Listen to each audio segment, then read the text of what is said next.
On this week's KSP News Show. KSP News is now 1 year old. We take a look at the first episode to see just how far we've come. And in some actual KSP news, Harvester announces that wheels are to be overhauled for KSP 1.1. All that and more on this week's birthday edition of KSP News Show.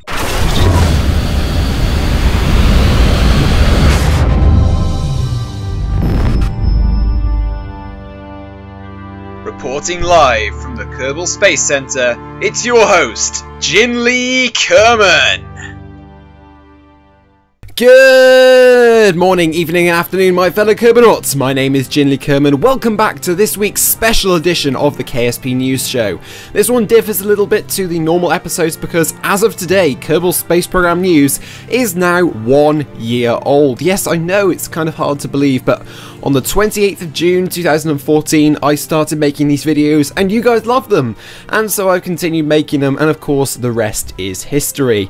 We've covered some of the most amazing stories in Kerbal Space Program, including the release of 1.0 and the updates previous between 0.24 and obviously 1.1, which is coming out at the moment. With regards to 1.1, we do only have one small tidbit of information which I do want to share with you guys before I get on to this whole nostalgia trip that we're going to be doing this episode.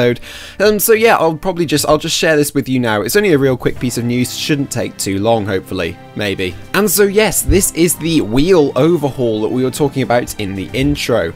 Harvester is back off his vacation now, and he's back working on the development for Kerbal Space Program. He says in this week's dev notes, he says, as for Unity 5, work continues at a steady pace. I'm halfway through the wheel overhaul on my end. I've implemented a smart suspension module which sets up the spring and damper values for each wheel suspension based on the total vessel mass and how much of it each wheel has to support, closeness to center of mass factored in. This means that the suspensions are nice and springy regardless of vessel design. Apart from that, I'm also implementing a new steering module. I've always had this peeve about the old system that it required you to manually set up each wheel to be inverted or uninverted, with no good way to tell which way it was which. The new steering module uses a new method to calculate which way each wheel should turn based on the steering input, which is used to figure out the commanded turn pivot point should be. That is then used to make each wheel rotate to face sideways to that point, so regardless of where or how they are mounted on the vessel, wheels will always respond properly to steer the right way. There will be steering, invert and toggle tweaks though, just in case. Another benefit of this approach is that Ackerman steering happens as a consequence. Now, I'm not really that in the know, so I don't know what Ackerman steering actually is. If any of you guys do know, then do let me know in the comments down below, because I just don't have any idea. That's way beyond my knowledge base. But as for the actual change to the steering, this has been well needed. If you've ever tried to put wheels on in Kerbal Space Program, particularly like the second largest ones, the ones that are like the next size down from those huge scaffolding attached to wheels that we have that are never useful for anything, if you ever try to put them on, chances are you've put them on the wrong way up at some point. And when you've gone to drive your Rover on like the runway to test drive it, the wheels have clipped through the ground and you haven't actually been able to drive away.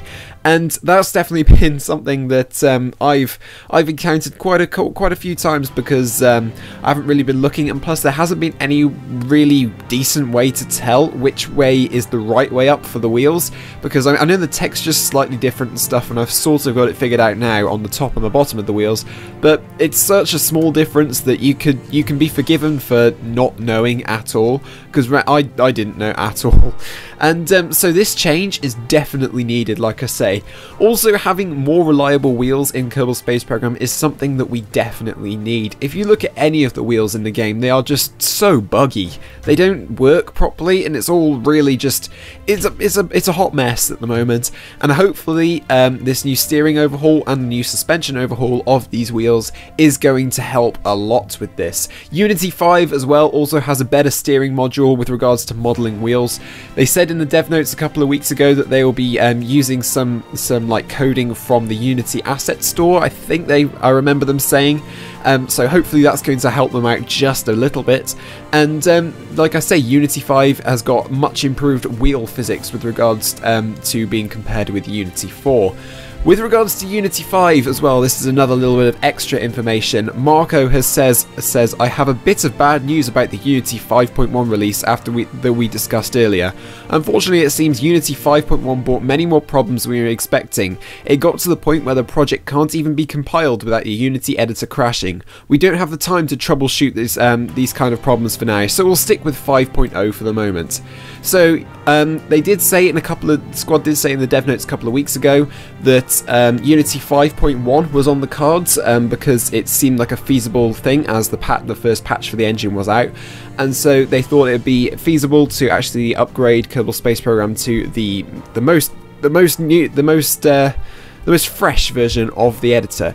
Unfortunately, this has proved harder than they expected, so it's just going to be sticking with 5.0 for now. It's still going to be a massive performance increase, don't get me wrong. KSP is still going to feel completely different, and the performance of KSP is going to improve dramatically. However, a couple of the small changes that are in 5.1 that will no longer be in Kerbal Space Program 1.1, maybe in a future version though, aren't going to be brought forward. I think they're not like massive things either, so you haven't really got much to worry about, but just thought that'd be a kind of a little bit of extra news to give you guys. Like I say, it's not really too relevant, but yeah. Let me know in the comments down below what you think of these stories. I think we should start getting a steady stream of information now. There hasn't really been all that much other than like porting the stuff across to Unity 5 at the moment, but hopefully we'll start to get some actual solid information about the updates. So yeah, that's pretty much all that I have to say with regards to actual KSP news this week, actual development of the game. So without further ado, let's get on to the birthday celebrations of the KSP news show. If you just came here for the news and this is like your first time watching this, you can leave the video now, and thanks very much for watching. But if you want to stay for the party, or not really party, more just laughing at my first episode, then do please stay because it is rather hilarious. And so yes, the birthday celebrations. I remember when I first started making this show about a year ago. Wow, I just sound like an old man, don't I? Shall I actually just be real? Yeah, that's probably a good idea. I remember when I first started this show about, well, exactly a year ago as of uploading this video, and I just thought it would be a cool idea because as far as I was aware, not many other people in the Kerbal Space Program community were making KSP news actually on a weekly basis, but also failing to trying to make it entertaining and get other people's feedback. I saw there were a couple of people reporting on it, some various different news, but all the channels were either inconsistent or they didn't like ask for any sort of feedback. I saw the niche in the market there, and niche in the market, it makes it sound like it's a really corporate thing, but it was just a bit of fun because at that time YouTube I was a tiny channel on YouTube at that time, and so I started KSP News. And you guys absolutely loved it, and so as a result I've kept making it, and here we are a year on, and the show has changed so much in the space of a year. It's crazy.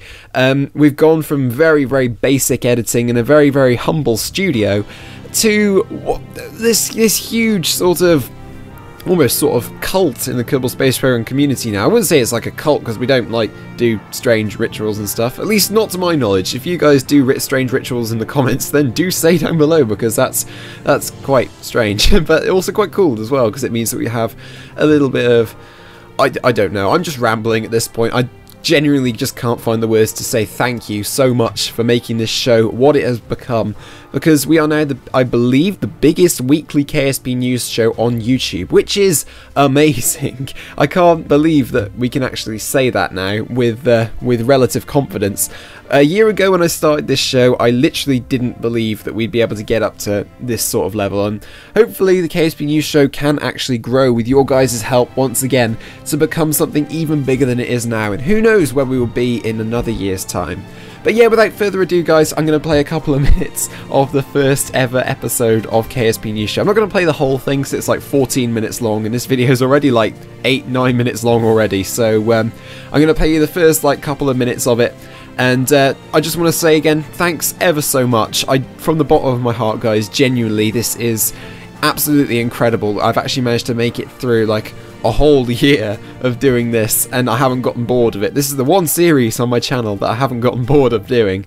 But like I say guys, it's all down to you guys for supporting this series and liking it and commenting, leaving your opinions down below in the comments. It's just all that sort of stuff, it all adds up, and it's led to this show becoming something properly special, both for me and for the community, I feel. And hopefully we can continue to do that in the future. So yeah guys, enjoy this little outro clip, I guess. This is Jinley Kerman signing off, and as always, stay classy and happy birthday KSP News Show. On this week's KSP News Show, Sale Bonanza. Get up to 40% off Kerbal Space Program in the Steam store. What's really going on with 0.24? I look at the dev blog in further detail. And with World Cup fever sweeping across the world like lightning, I take a look at Squad's own implementation of World Cup football, the Kerbin Cup. That's all here on this week's KSP News Show.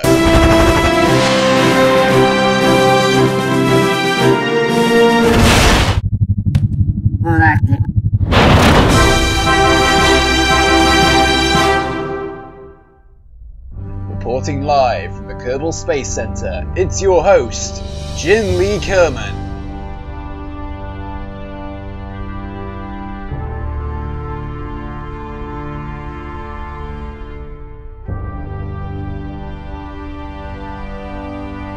Good morning, evening and afternoon fellow Kerbonauts. My name is Jinley Kerman and welcome to the news roundup here from KSC News. We have a bunch of stories to cover today and I hope you love them all just as much as I am excited by them all. Our top story for today, with the Steam Summer Sale currently in full swing, you can now get up to 40% off Kerbal Space Program if you purchase it from the Steam store. Squad, being Squad, obviously released a new trailer advertising this, and I will link that in the description for you to go and look at because it is a very funny trailer. I used part of it in the intro for this news show. And if you are a new player to Kerbal Space Program, then definitely go pick up the game because it is a really fun game, and if you're stuck with the demo, it really does add a lot more features updating to 0.35, and it's a really good, enjoyable, fun way to waste your time. So if you have Steam and you're currently taking part in the Steam Summer Sale, then most definitely go and pick Kerbal Space Program up for around $12.99.